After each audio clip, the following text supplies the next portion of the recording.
page turners, and welcome back to the channel. I'm Matthew, the man with a hat who reads. And today we are looking at the month to come. This is my August TBR video. I have 13 books planned for August. It's going to be a wild month of reading. A lot of stuff here, a lot of different stuff here. So I didn't have enough to read, of course, so I had to go to the library. So we'll start with the library books here. Taylor Jenkins reads Atmosphere. If you've watched the channel enough by now, you know I'm a fan of some of Taylor Jenkins Reid's stuff. I was a huge fan of Daisy Jones and the Six. It was one of my favorite books. It's one of my favorite books ever. Seven Husbands of Evelyn Hugo I also really liked. Since then, I've been kind of just, they're okay. I've heard really good things from multiple people on this one, though, so I am excited to finally tackle this one. It's a love story set during the 1980s in the space shuttle program. So it's not the genre I typically read, but like I said, I'm a fan of her writing. We'll see how it turns out. Samuel Burr's The Fellowship of Puzzle Makers. This came out last year, and I'm just now getting around to it. A guy was left as a baby on the steps of this Fellowship of Puzzle Makers Institute, and they raised him, and now he is a big puzzle connoisseur himself. And he has just set off to solve the mystery of his parentage. It sounds like it'd be a good one. I'm really hoping I enjoy this one. I've been looking forward to this one for a while. It sounds good. And I like puzzles, so it might be a fun little mystery puzzle-y thing. Then I came across this one at the library also. This is Caitlin Rozakis. I think I'm pronouncing that name right. Dreadful. Sounds like this guy wakes up in an evil wizard's workshop and doesn't know who he is. And he realizes he is this evil dark wizard, but he doesn't remember anything. So it sounds kind of fun. It's like, oh, he has a princess locked in a cell, but he doesn't know why, and he doesn't know what's going on. So I'm very curious about this one. It sounds like a fun one. The cover is kind of fun. I hadn't heard of this book, so hopefully this turns out to be a good one. All right, now for the stuff I had sitting here. Payne Shepard's The Cartographers. I love this cover. Kind of a three-dimensional bookish corner type deal.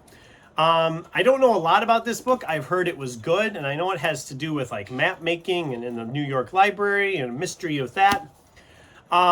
It's been sitting here for a little while, and I really need to get at some of these. They've been sitting here a while, so I figured why not pick it up for August with everything else. You know, let's go for the craziness. Let's just pick up a bunch of stuff. And believe me, as we get into some more of these, it's a lot of random in this here. So. For a nonfiction title this month, we have Don Bluth's Somewhere Out There, My Animated Life. I grew up on watching like An American Tail, All Dogs Go to Heaven, Land Before Time, and all these other projects he was involved in. So I'm very curious about this one. I have been excited to pick this one up since I got it. I was just trying to figure out when the best time would be to read it. And I thought, you know what? We don't have a nonfiction picked out for August. Let's go with it. It's not terribly long, I don't believe. It looks like it's about 350 pages. Print looks pretty good size. It should move right along, I think. I'm very interested in stuff like that about filmmakers and whatnot. Earlier this year, I read Stephen Arian's The Coward. And I didn't have the sequel right away, but now I do have it, so we're going to read it. The Warrior, the second and final book of this series, is a 2-book series, which I kind of love. It's nice and quick and short. I've been excited to read this one because The Coward really surprised me. I thought The Coward would be good, and I ended up really liking it a lot more than I expected to. So I am very curious to dive into this and finish off that series. I was going to wait a little bit with this one, but I decided to stick it in here because, you know, the next couple months with Sci-Fi September, October of Horror, fantasy is going to be kind of stuck to the wayside a little bit. Speaking of fantasy, we have The Library of the Unwritten from A.J. Hackwith. I think I said the name right.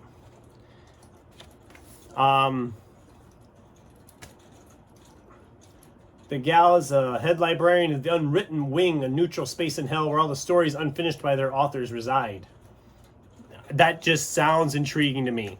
You're probably noticing there's a lot of these like mysterious libraries or society type stuff going on this month. I guess I unintentionally planned that poorly, but I've had this one sitting here for over a year, and it sounds good, and I want to find out how good it is. I know there's like a second in it. I think there's like 2 other books in this series, actually. So yeah, hopefully this one turns out to be pretty good. If it is, I can move on, seek out the next book, and if not, well, I gave it a shot. The most recent acquisition on this list is Simon Rich's Glory Days. I've talked about Simon Rich on the channel before. He usually does short story collections, and they're usually laugh out loud hilarious. And the books are never that big. This one's just about 210 pages, and I will probably read this one pretty quickly. They move really quick for me. I do need to do a video about Simon Rich at some point. I should work on that. Maybe I can do that for in August. I always need the video ideas. So hopefully this one turns out as good as some of the other ones have been. I've really liked his stuff so far, so I don't think I need to worry about it. Jonathan Jan's The Raven, a post-apocalyptic thriller from the modern master of horror and suspense.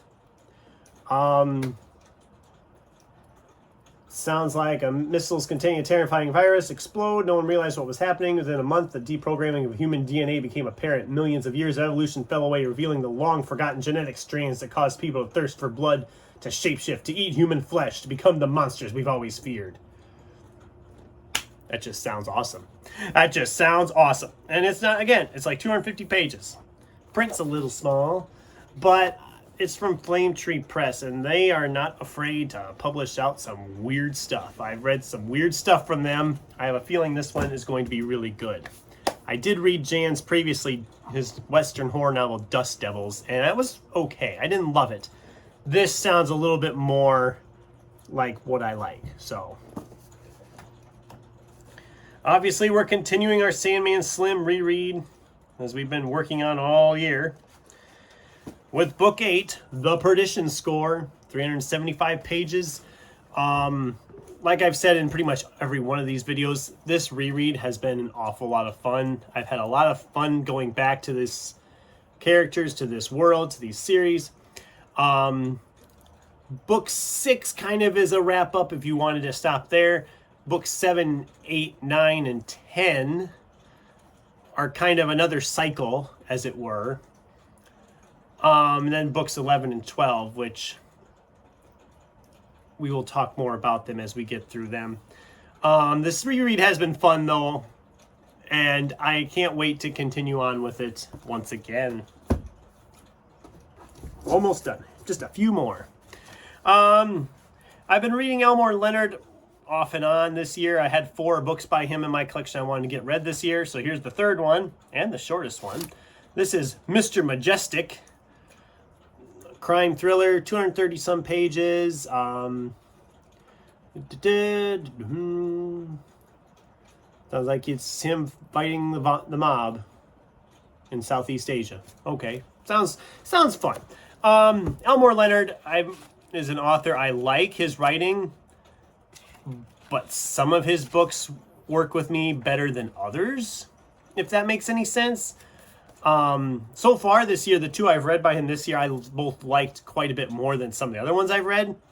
So hopefully that trend continues with this one, but we'll find out. We will find out. Larry Correa, we're coming back to Monster Hunter finally. This is Monster Hunter Legion. I read the 3rd book in this series back in, was it January? Yeah, January, the month of perpetual disappointment. Or was that February? No, that was January. The months blend together after all. That 3rd book was a little bit of a letdown compared to the first 2 in the series, which I gave 5 stars to both of those. The 3rd book was only 4 because I didn't really like the direction we went. We kind of spun off to one of the other minor characters and made them the main character. And the major characters we were following in the first 2 books were just kind of mentioned. They weren't even acknowledged really in the story. This sounds like we're going back to those other characters, so I'm very excited for this. I took a nice little break from it just to kind of get the third one out of my head. This is a 500 some page book, just over 500 pages. It's the last one I have. I need to find the next few books in this series. I haven't been able to find them anywhere. Unless I want to pay a freaking fortune for them on Amazon. I gotta find a used bookstore that has these books. I haven't been able to find them anywhere, and that's all I can find is like the first one or the second one now. I can't find any of the newer ones. It's kind of weird. And finally, if I have time, this is another reread, and I wasn't planning to reread this, but I started thinking about it. We're getting a movie version of this, and the movie comes out in September. So I thought I'd kind of like to read this again so it's fresh in my head as I go watch the movie. Hopefully my local theater will get it. It doesn't sound like they think it will do well, so they are talking about not getting it. I hope they change their mind. Otherwise, I'm going to have to drive an hour to see it. But I want to see it, and that's The Long Walk by Stephen King. This will actually be the first Stephen King reread I've done, which is weird when you think about it, because I've liked a lot of Stephen King stuff. And I guess this is technically one of the Bachman books. But I'm very excited for this movie. The trailer looked great, and I've been just very excited since I saw that first trailer. I definitely want to watch that movie, so I thought let's reread the book so we can go in with all that in our heads, and maybe we can do a video talking about the two things. We'll see. That's if I have time, because I got a lot of reading ahead of me. Oh god, the stack almost fell over. I got to do the money shot if I can get it up here and it doesn't fall over. Okay. Ready? The money shot. There's a lot of books there. 13 books, and some are smaller, but a lot of them are pretty sizable. I will be probably pretty busy with my reading here again in August, but it's good. I like that I'm busy. I like that I had a really good month in July, which we will talk about in a future video. But let's just say it's looking like we got almost we got pretty much everything we wanted to read finished. There was one we didn't get finished, and I know as I'm filming this, it's not technically the end of July yet, but there's no way. I've got like almost 400 pages left of that book, and there's no way I get it finished, especially since I have some other ones I want to finish first. So hopefully we can get all these read. And I'd love to hear from you guys in the comments down below. What do you think? Are there any of these I should prioritize over others? Have you read any of these? Can you tell me about any of these? I'd love to hear from you on that. And what's in your planned TBR for August? Like I said, I'd love to hear from you in the comments down below.